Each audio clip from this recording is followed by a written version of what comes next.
Welcome back to Building Character, where we figure out how to play as your favorite fictional characters in Dungeons & Dragons. Remember to vote in the poll and like and subscribe for bigger biceps next time you play. Maybe. Today we're building He-Man, also known as Prince Adam of Eternia. We just built She-Ra about a month ago, but I guess y'all just love pronoun-based heroes. He-Man and She-Ra go a step above pronouns in their bios. They put it in their monikers. Now that's what I call being an ally. And I say, hey, yeah, yeah, yeah, hey, yeah. I say, what's going on? Let's start off with our goals for this build. First, we need to use a Sword of Power that's sort of just more powerful than other swords. Next, we've got to be jacked, starting big and getting even bigger. Finally, we'll make sure that we've got a cat that can battle almost as well as we can. For stats, we're using the standard point array from the player's handbook. Roll for stats if you want, but make sure your strength and charisma are high. Strength will be number 1, giant muscles are kind of your main thing. Charisma after that, your jawline was sculpted by the gods, or at the very least some very talented action figure producers. Constitution next, with muscles that thick, regular slings and arrows just aren't going to cut it. Follow that up with dexterity. Your transformation also gives you increased agility. The transformations we get here won't really do that, but hey look, it's a +1 modifier. Wisdom is a little low, animals like you okay, but we need other stuff more, and we'll dump intelligence. You have a Sword of Power, not an encyclopedia of power. Prince Adam is a human, but humans aren't great at transforming, so we'll go with a Scourge Aasimar instead. Ring the bells, pour the wine, it's not a variant human. Scourge Aasimars get +2 charisma and +1 to constitution, 60 feet of dark vision, celestial resistance to resist necrotic and radiant damage, the light bearer ability to use the light cantrip. Your sword does have a certain luminosity to it after all. Last thing we get is healing hands, letting you restore hit points equal to your total level as an action. Think of it as an encouraging pat on the back. For your background, build your own. We need acrobatics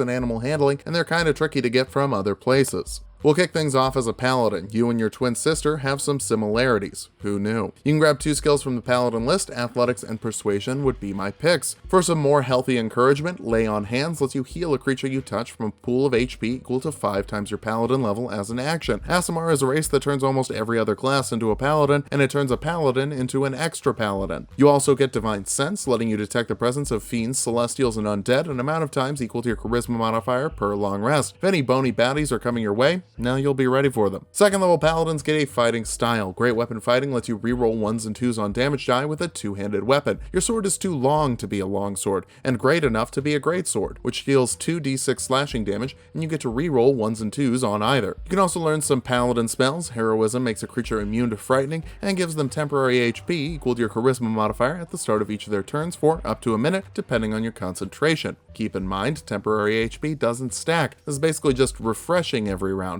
rather than accumulating. Protection from evil and good protects a creature from aberrations, celestials, elementals, fiends, fae, and undead, giving those creatures disadvantage on attack rolls against your buddy, and they can't charm, frighten, or possess them either. This lasts for up to 10 minutes, depending on your concentration, but Skeletor ain't even gonna make it until the commercial break. Smash that skull like you smash that like button. To truly smash your nemesis though, try Divine Smite, letting you add 2d8 radiant damage to the hit of a weapon attack, and an extra d8 radiant damage to fiends and undead. Just costs 1 spell slot too, so smite it up. Third level paladins get divine health, making you immune to disease, so you don't have to worry if you drop some mutton on the ground, the germs won't hurt you. You can also choose a sacred oath. The oath of devotion is for heroes who want to be real heroic. The oath of heroism would also work, but really, it's just that we already used it for She-Ra, and I want this build to be a little bit distinct. Don't worry, that's not the only distinction. We'll be mixing it up more later, but don't expect me to give it away this early. You can channel divinity once per short rest. Turn the Unholy forces a wisdom saving throw on fiends and undead of 8 plus your charisma modifier and proficiency bonus. Failing it, they have to dash away from you with their action, but the more in character and more fun option is Sacred Weapon, letting you add your charisma modifier to attack rolls with a weapon for up to a minute,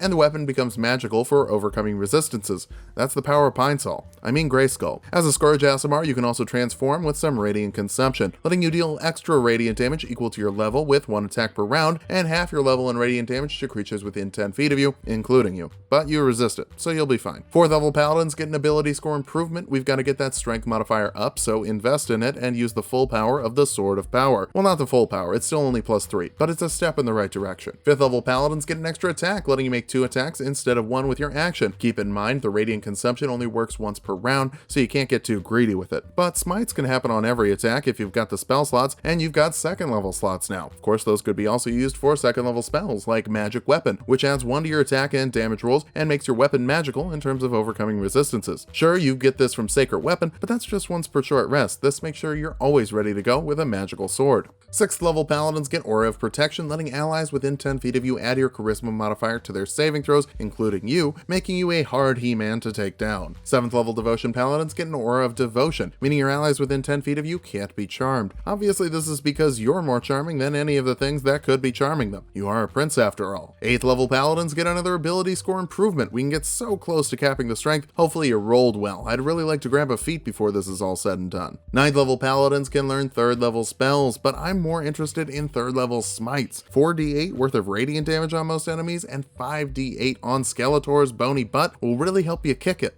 10th level Paladins get Aura of Courage, making all your allies within 10 feet of you immune to being frightened. I think having a truck that vaguely resembles a person standing next to you would inspire a certain amount of confidence. 11th level Paladins get Improved Divine Smite, adding a permanent d8 radiant damage to all of your weapon attacks, so all of your attacks hit a little bit harder. 12th level Paladins get another ability score improvement, cap your strength and bump your charisma if it's already been capped. Oh, look at me, I can roll my characters really well. They have positive modifiers at level 1. You think you're so special. Bouncing over to Fighter now, 1st level fighters can choose a fighting style. Defense lets you add 1 to your AC while you're wearing armor. You're not quite unarmored. You've got that weird brace thing across your chest. I think that's medium. I'm not really sure. But you've got the strength for full plate, and these builds don't have to be 1-for-1, so just go for it if you want. I would also like to point out that you can grab 2 different fighting styles in the same build, you just can't grab the same one twice if you're multi-classing. That's to prevent things like Duelist from stacking and letting you just do +6 damage with a one-handed weapon. Anyway, you also get Second Wind here, letting you recover 1d10 plus your fighter level as a bonus action, which at this level is really not that much. Your Lay on Hands and Healing Hands are probably better suited for it. But it's free, and it can be nice. 2nd level fighters get Action Surge, letting you make 2 actions in 1 turn once per short rest. With your extra attack, that means that you can make 4 attacks in 1 round with a +5 modifier to the damage, 2d6 slashing damage from the weapon, and 1d8 radiant damage from Improved Divine Smite to open a full 6-pack of whoop-ass when you really need to.